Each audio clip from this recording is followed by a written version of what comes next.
In the meantime, I'll just, let's start first with a couple people here who will want to interest you in this thing, what you hope to accomplish by it, what you hope to get out of this session. And even if it's just, oh, I just want to see what's going to happen, that's okay too. So if anybody would like to share, then Josh. So, please.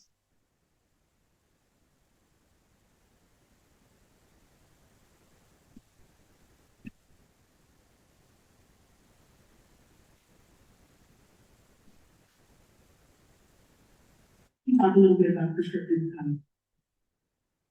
permission management. I've also been needing to make some changes to the stuff that I've done programmatically, because I think it's possible that it wasn't when I first did it. So that will be part of the agenda today. Anybody else?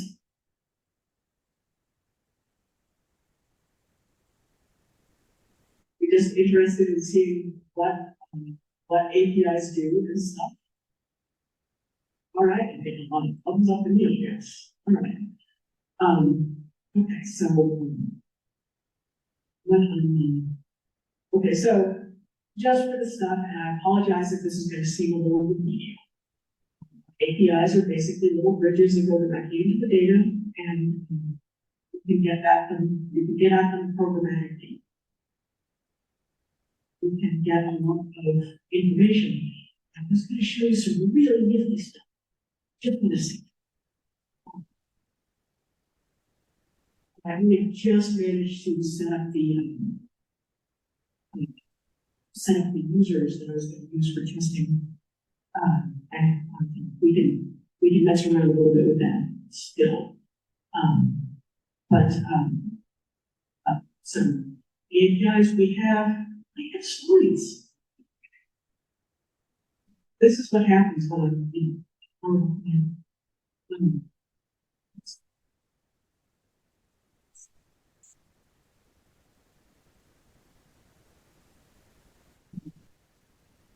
put these slides in again. Mostly, I mean, none of these things are they're not huge. This is just sort of like where to find the Folio APIs. And you could get data, and you could go with this. Take more rules.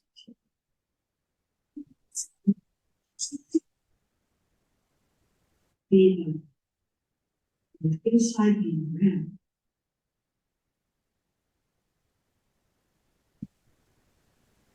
Inside the users.ram, see where the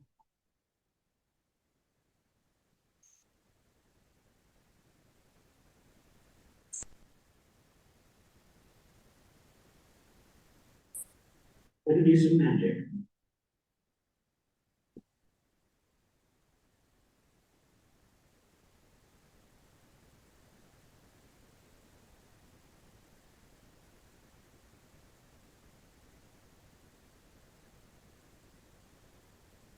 So this is sort of where we have API endpoints.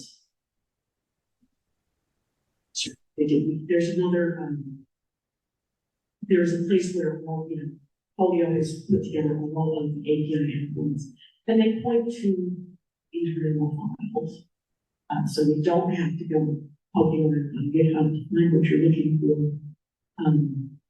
But you can see like what things are required.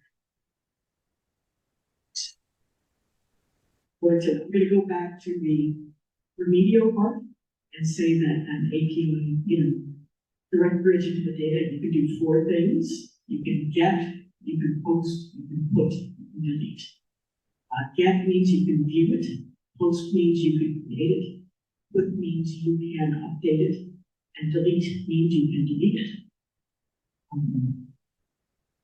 So if you want to, for instance, see the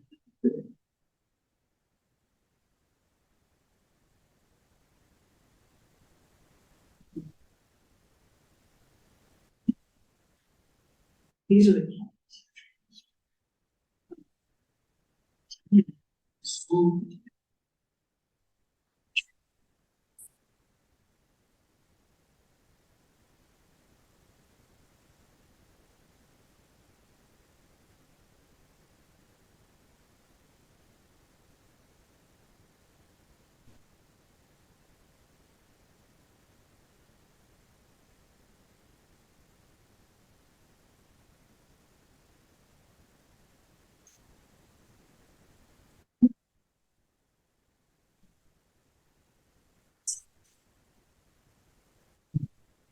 the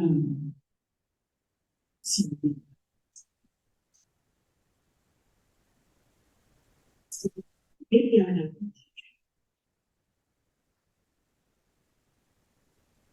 that shows you users, it takes you back here. See this open.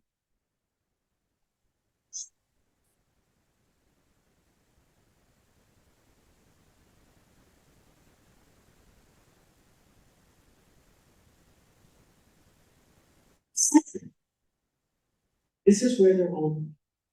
This is where you can see them.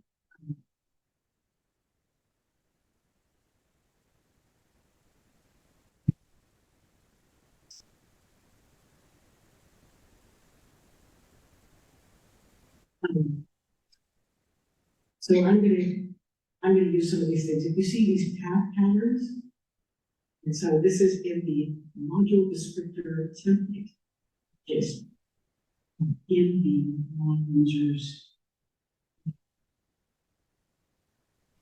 And you can see here that there are things called path patterns. What it does is that take everything that's after your GitHub base URL, you add this to the end of it, then you can access the APIs. So for instance, you can see this one here, that is get, which means that you can view it. And you can put up your base Folio API, and then you put users, and then your user ID, which I believe is the review ID of the user. And so do that, and then you can get a great deal of information about the user. You get the whole user map.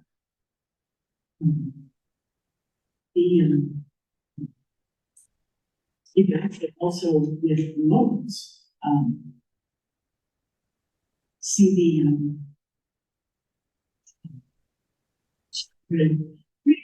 connect to my because that has things in it. I think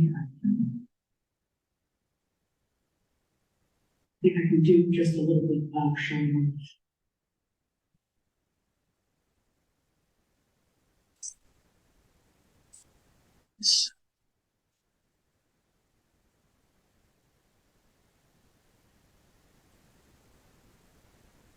So there are basically, I've seen three ways of getting to the APIs. This one is really common, and you can see a lot about it in the Learning APIs section. It's called Postman. Lots of people use it. And in this case,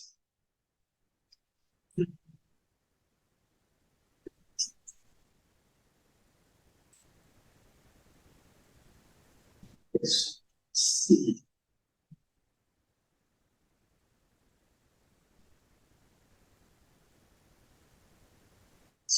So I'm going to show you the first step, which is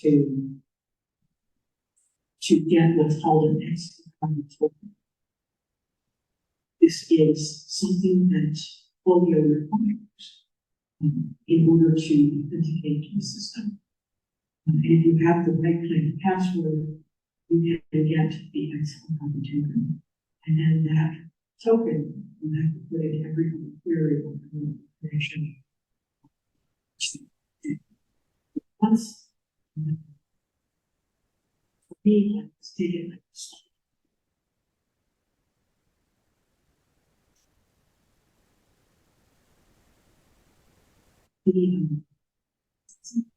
Yes. I have to specify that making this particular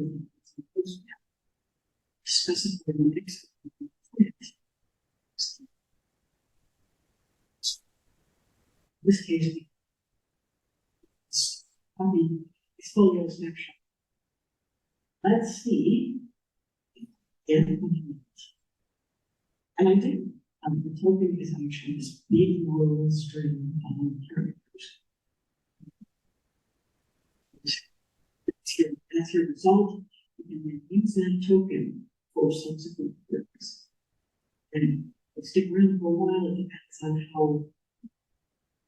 depends on how long your institution does the system. Snapshot is so different.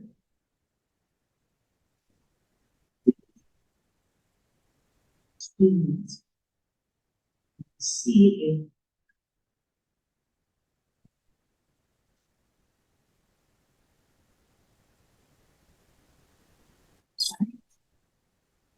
it's incomplete.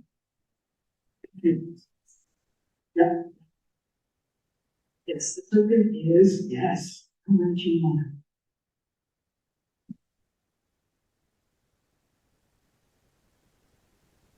So the point of doing things will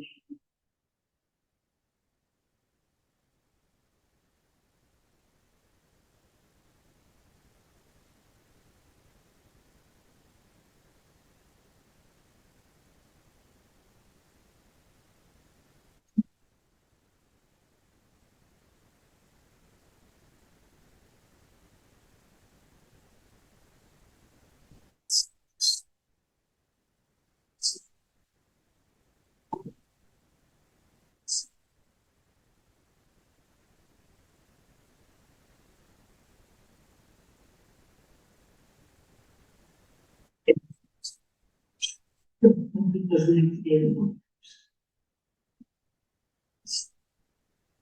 see. This is just in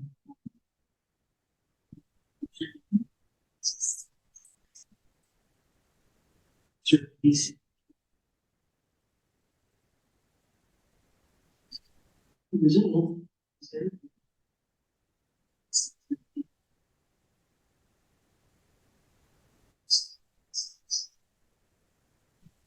So essentially all of the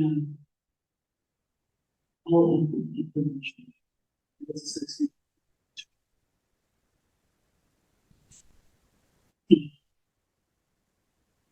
with that matters.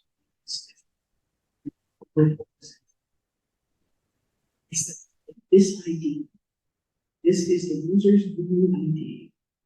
So take that and set it back here. From here is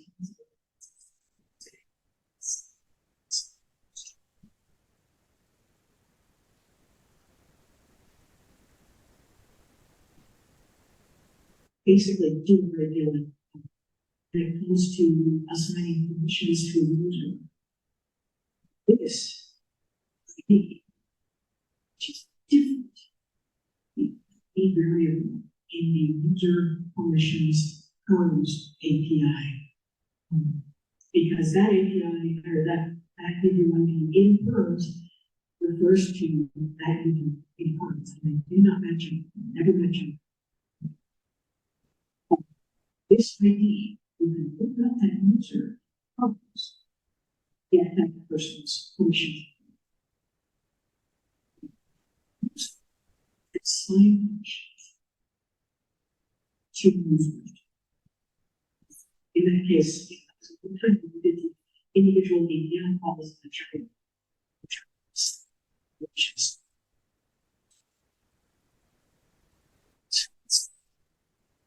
it really it's not hope that in the future when we have, because I know we have new ideas now on sets. We'll use those. So we've been able to get the utility, be able to use this.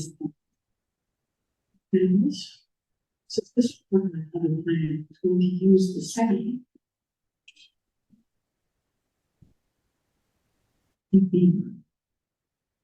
Again, I don't know if you guys are interested in the different tools, in different ways it's done. Beamer is another tool that people use to guys.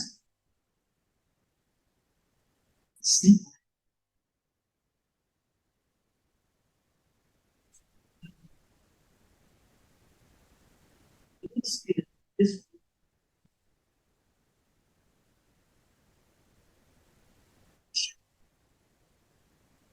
it turns out I don't have anything. It will be, it's the same query, but just using essentially SQL to get the same information. And there's a third way that I've done it, which is through, and this is how we overlay things in statute.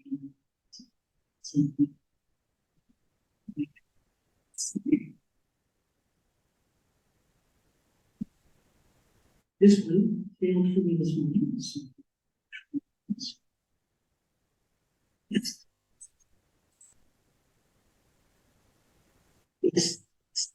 it just failed for me this morning.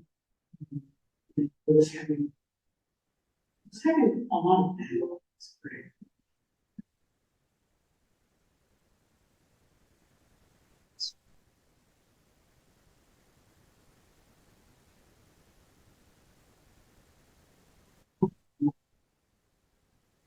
And the post I was given does not have, you'll see here that it doesn't actually have an execution.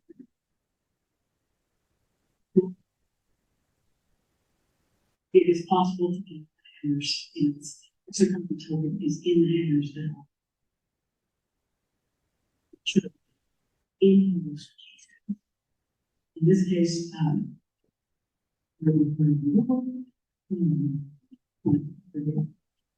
so we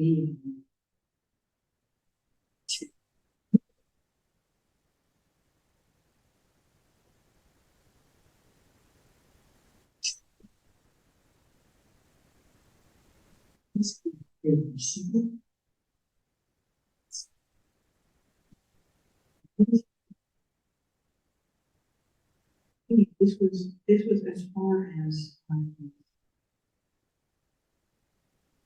the again this whole thing and then created them who's the infrastructure didn't exactly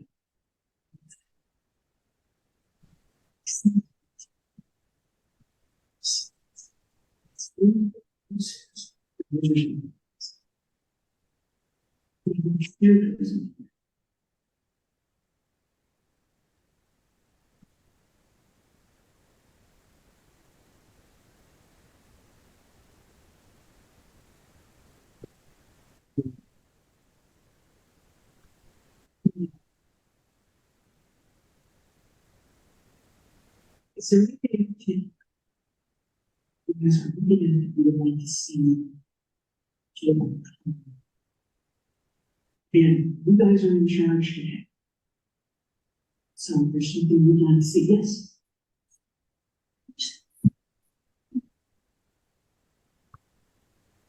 So with permission sets and new IDs, can you use APIs to view which users have those permission sets assigned to them?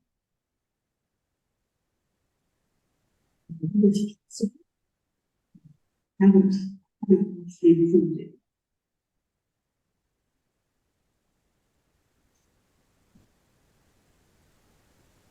It's really the residuals.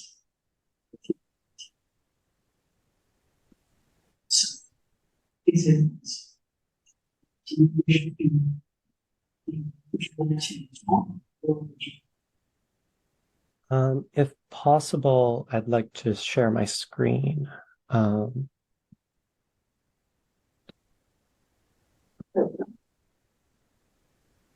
all right. So, I just wanted to give a quick demo of a few of the ways that we use the user's APIs at UMass. I'm Amelia Sutton. I'm the Library Services Platform Administrator at UMass, which is a member of the 5 Colleges Consortium. And I'm also the product owner for the user's app.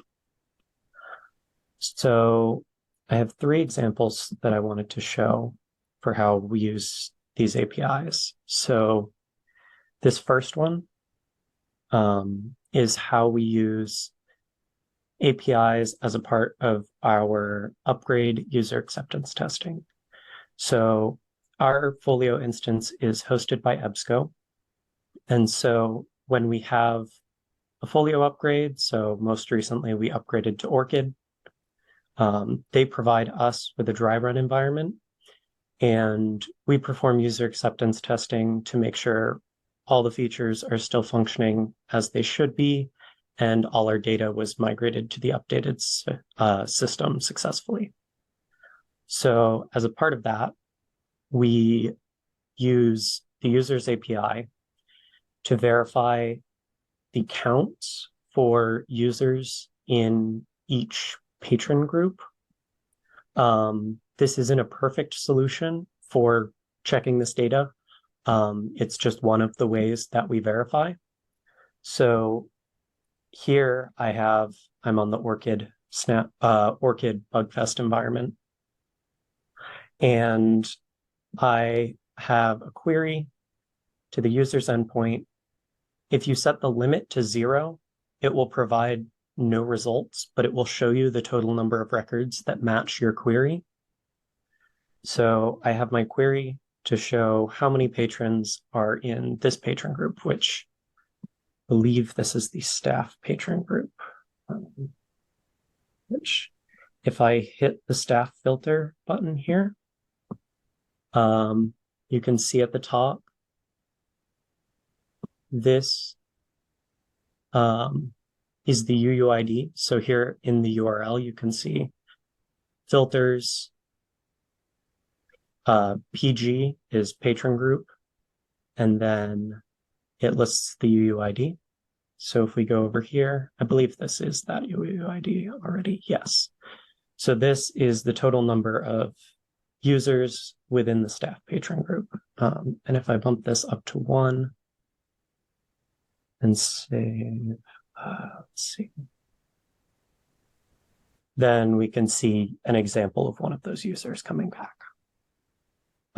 So for when we do our UAT testing, I will run this query for each patron group we have in our system on both our production and our dry run environments to make sure that those user counts match up, to make sure that the data was moved over successfully.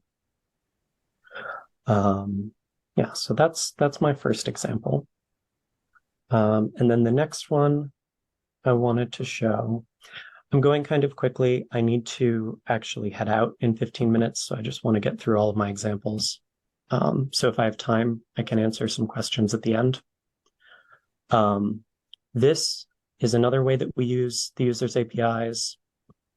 The email endpoint is where you can retrieve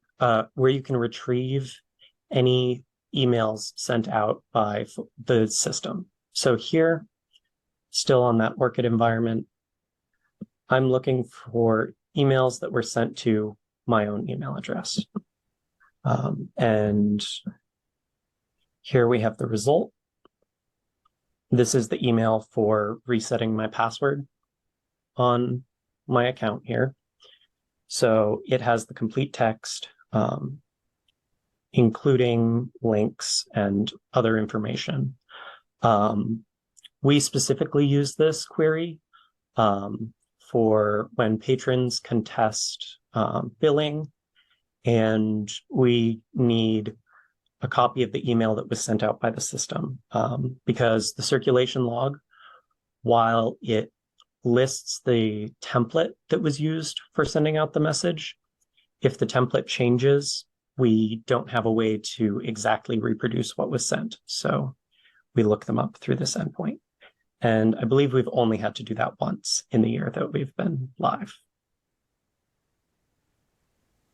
And then the final thing that I wanted to show you is something that's a bit more of a work in progress. And it uses 3 different API queries.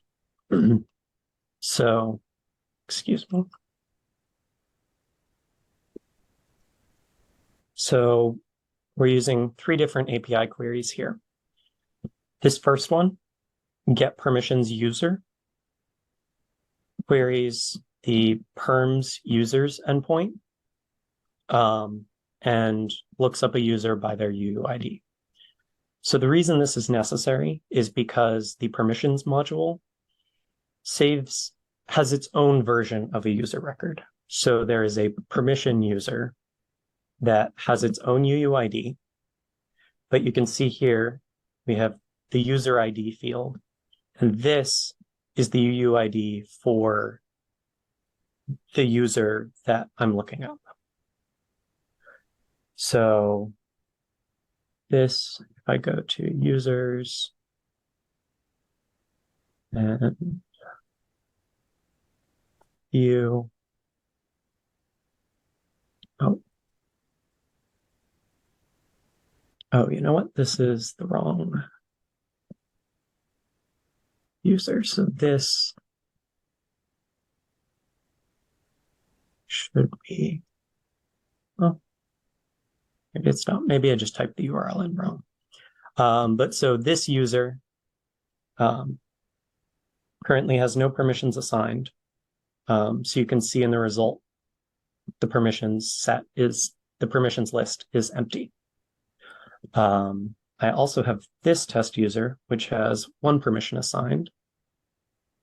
And so if we look up here, I'm also doing a query and I'm searching for the user ID equal to this UUID.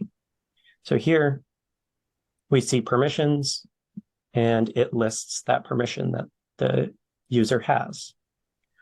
So next, we want to find information about this permission. So if I do a GET request to the perms permission endpoint, and here I'm actually looking for a different permission. I'm looking for role ERM admin. So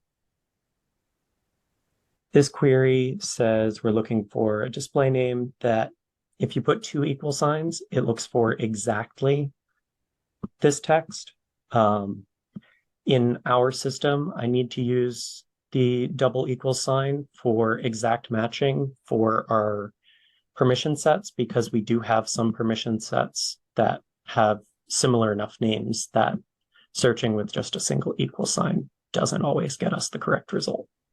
So here we have the permissions record. It has the name of the permission, the display name, the UUID for the permission. For user-created permission sets, the display name will be whatever you named the permission set, but the permission name will be the UUID for the set.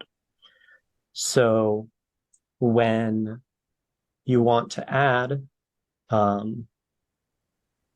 permission to a user, that's what we're going to do next, you will want the permission name. So if it's a user-created permission set, you will need the UUID for that permission set. So next, we're going to add permissions to a user. So here, if we look back, I have the ID and user ID from our original test user. Actually, this is from the other one. But we have ID and user ID for that first example I showed. And you can see here, the permissions list is empty. So I'm going to add this role ERM admin permission to this user. So first, I'll go back to the user, and you can see that there are no permissions there. So I'm sending a put request to the perms users, and then the UUID for the user endpoint. And when I hit send, I get back a status of okay, it was successful, and it shows me what the user's permissions are now. And if we go over to the user record in Folio, you can see that the permission was added. So the thing that is new for us at UMass is I recently wrote a script that essentially does this process automatically for you. So I have a spreadsheet. These are our 2 example users. And I have a couple of permissions that I'm going to assign to them. So I should note, when you use the put on this permissions endpoint, it is not adding this permission to the user's list of permissions. It is replacing their permissions with whatever is in this list. So if I remove this and send, it removes the permission from their account. And you'll see that reflected in Folio as well. So with this script, I have the UUIDs for the users that I want to give permissions to. Oh, yes. Go ahead. Okay, can you hear me? Yes, but it might be more helpful to have it in chat if possible, since the sound is kind of spotty.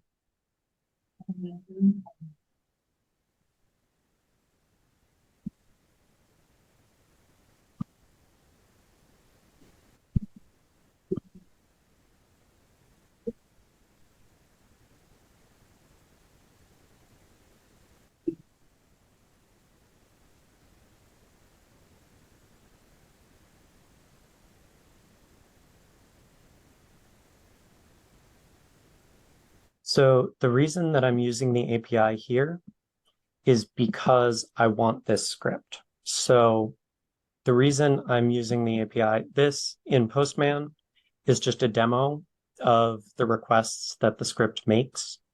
But this isn't something that I would do manually to apply permissions to someone's account. However, in the fall, when we have a lot of new student employees or student employees returning, and I need to assign permissions to 20 or 30 users, it's much easier to be able to do it in batch like this. So I list the users, and I can add as many columns as I want, listing permissions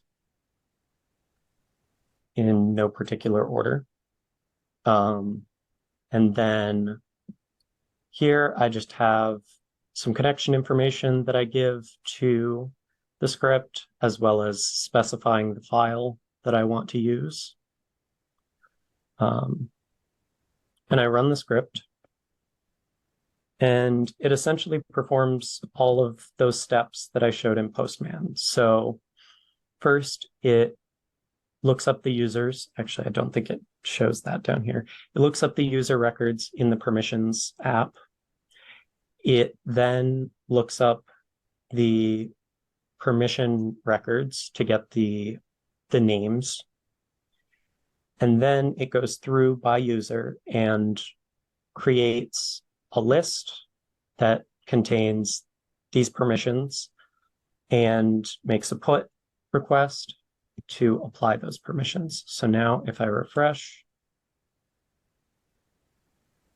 here we have those 2 permissions, and I guess this one already had this permission, but this permission is also applied here. So this is something that's fairly new. I actually just started working on this a month or so ago.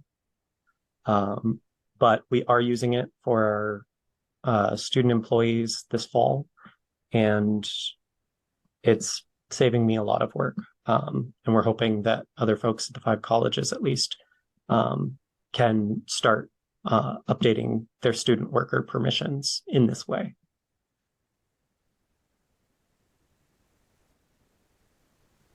Thank you.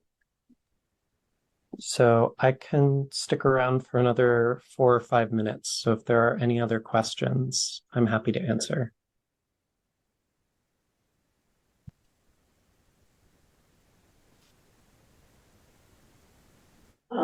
And while we wait for questions, I'll also say that I did something, I did something similar in a Python script that looked up, a user ID, used that user ID to find the ID of the person in permissions and apply permissions to them. I just used the individual APIs because at that time, we couldn't look things up by display name, or at least I had not mastered it. So yes, this is a big, I'm calling this a big deal.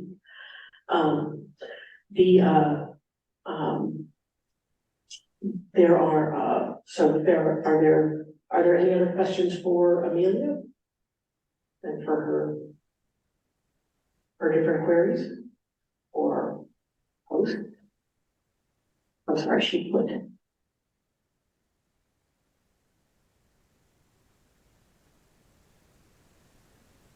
And if you want to continue the conversation, this is the kind of thing we talk about in the user management SIG from time to time. So you can bring it up in the Slack channel, or if you're really feeling adventurous, you can come to a user management SIG meeting. And with that, Amelia, I think I'm gonna cut you loose, so you can, you are free to go. Amelia also would be happy to talk with anyone who wants to know more. So Slack will be an excellent thing.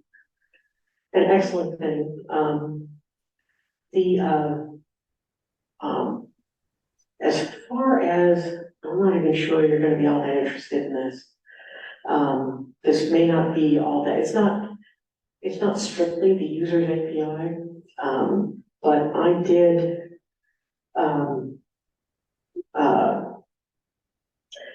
make some code that automatically renewed everybody's books using the renewals API.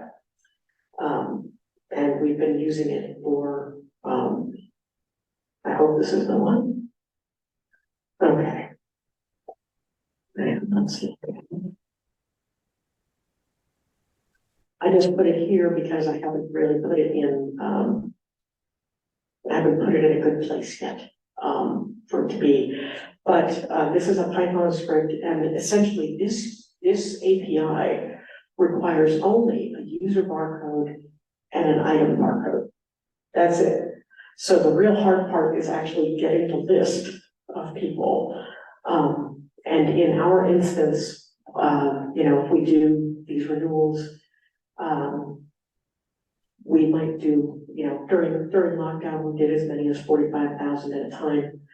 And I was able to run this Python script, three versions of it concurrently, or 3 instances concurrently, with different sets of item and user barcodes. And let's see if we can get to here we go. If you can see here, it's just, you just give it the user barcode, the item barcode, and it just plugs it right in.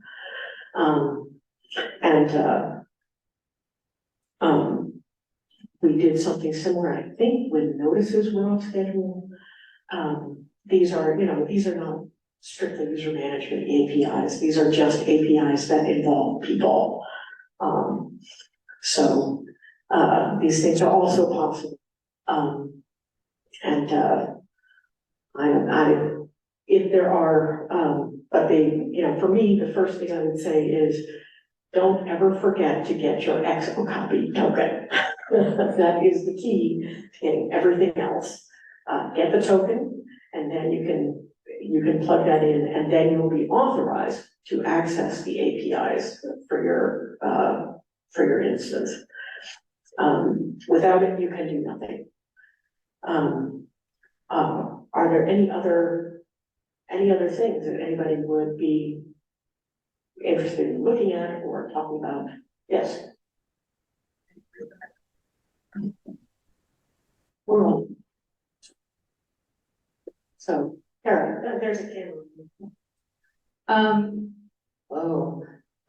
So one of the things that I spend a lot of time, or more time than I would prefer to do, is trying to find errors in permission sets. Like someone can't do something, they should be able to do it, someone else can do it. Why is that? Is there any sort of like API solution that someone has come up with that makes it easier to compare what two users have, rather than just process elimination? I'm gonna come back up here, because I would state that, that is, if you looked at Amelia's script, she had gotten, she could list all of these things. And so if one person can and another person can't, you can list their permissions, and get them kind of side by side. That's sort of the first step, at least as far as I'm concerned. All right, I've got another one, but you'll have to look away while I scroll past the authentication information, if I can trust you all with that. I was at one point, every time we get a new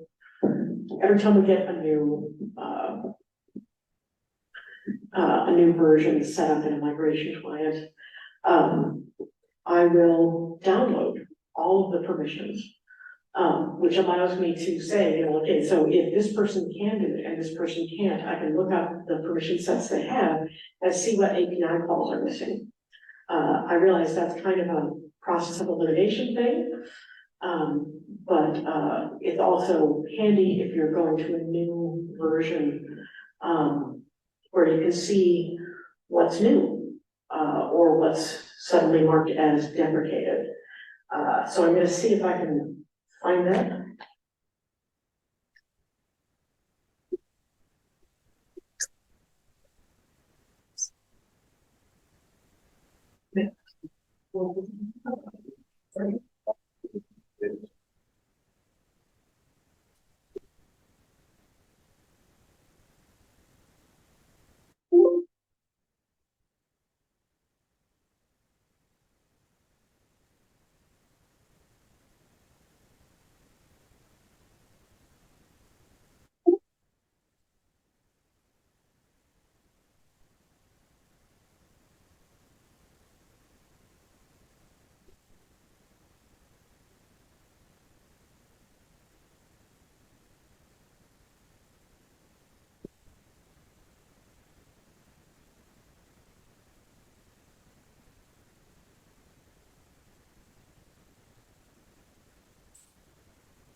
Okay, so this is the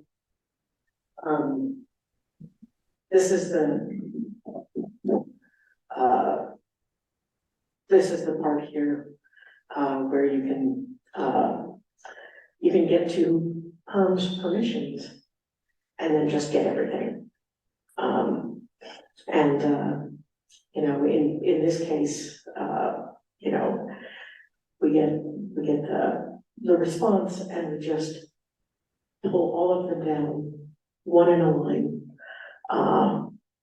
from the permissions thing, but it's this part of the URL here. And the length, 10,000, I'm guessing, because as far as I know, we don't have more than 10,000. But that has been a very handy thing for me when it comes to, checking them out. So for instance, I download this and I look at it through, Oxygen, because we have it. And it looks like this. It's fairly, once you figure out how the display works, it works pretty well. So that's one of the ways that I do this, and I think it's also possible to, but I haven't done it yet, to get the display name of the permission set in the query, and then just list the sub-permissions. And that way you would get all of the API queries that are present. And I think that would be sort of what you're looking for in terms of moving things from, for finding out who's missing what. So say, no, that wasn't it.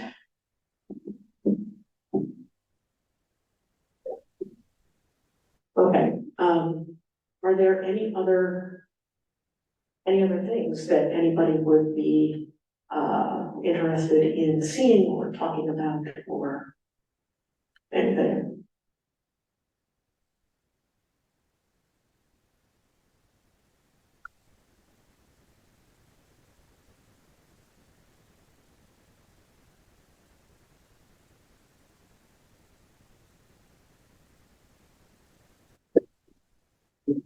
So,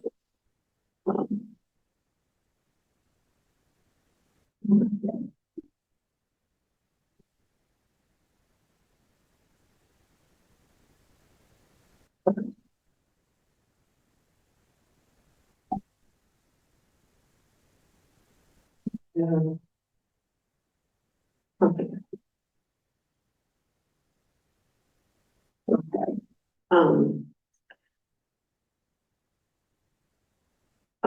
This doesn't matter at all. I'm sorry, I thought this was the one where I created, which it said, but it's not. The, I kept things here because I didn't have another storage space for it, at the time.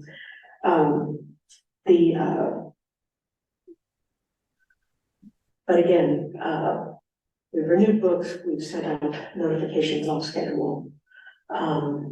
I think we went through a process where we marked things withdrawn, but again, that has nothing to do with users. It was just a thing that I was given to do, and it was easy API. Oh look, just here's an API, you can plug something in and there it is. Is there anything else that you're interested in with user APIs? You guys are in charge today. This is your session. Has anybody in this room actually played with APIs? With these APIs, the Folio ones? Okay, just checking.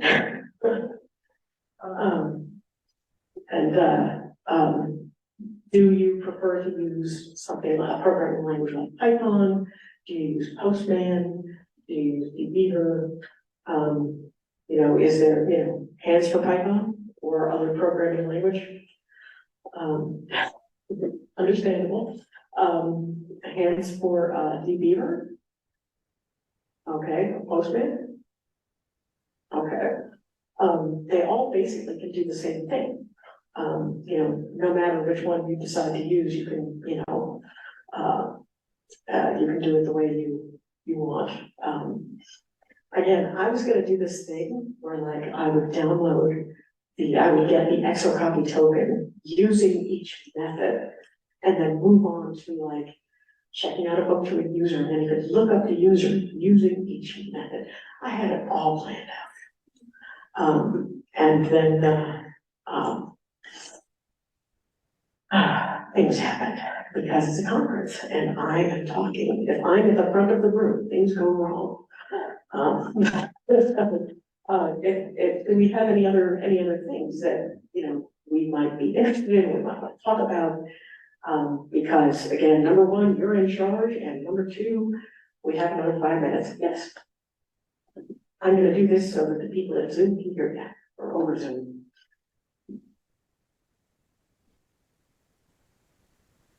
Thank you. I'm Lola. I'm an implementation consultant with EBSCO, and I'm new to APIs. I appreciate this, just being able to see it is great. But one of the libraries I'm working with, coming from Sierra, they were surprised that with their new incoming students in the fall, say 800 new records, they couldn't create those automatically in the UI. I know it's possible using the API, but I haven't seen it done. And I wonder if that's a common use case, if this is something that libraries often do or have asked for. Okay, so probably on the community somewhere I can find someone with a script who might be willing to share that with them. Are you talking about just like bringing in new users at the start of a semester? I want to say we did this in implementers not that long ago, like we talked about the different ways that people brought things in. And there was like discussion over like who uses mod user import and who uses the APIs directly. And so, yeah, I mean, like people had different opinions on like what the value was of each of those methods. What I was wondering is like, it's not possible to bring things in through bulk edit, right? Right. That was rhetorical, I know it's not.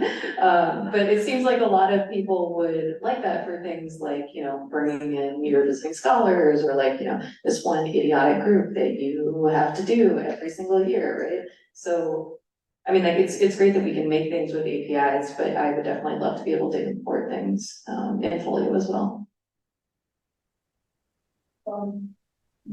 Yes. More knows this too. Hang on, you're gonna be recorded just like me. Here we go.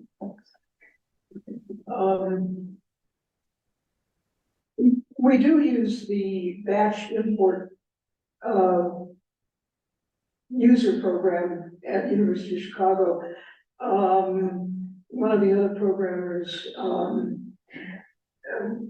we receive a file from the university, which we then manipulate into what Folio needs to load the users, and that is actually working for us. I know there are some problems with batch import, but we have had very few major problems. We're just manipulating the data we get from the university to fit into Folio. So it's certainly possible.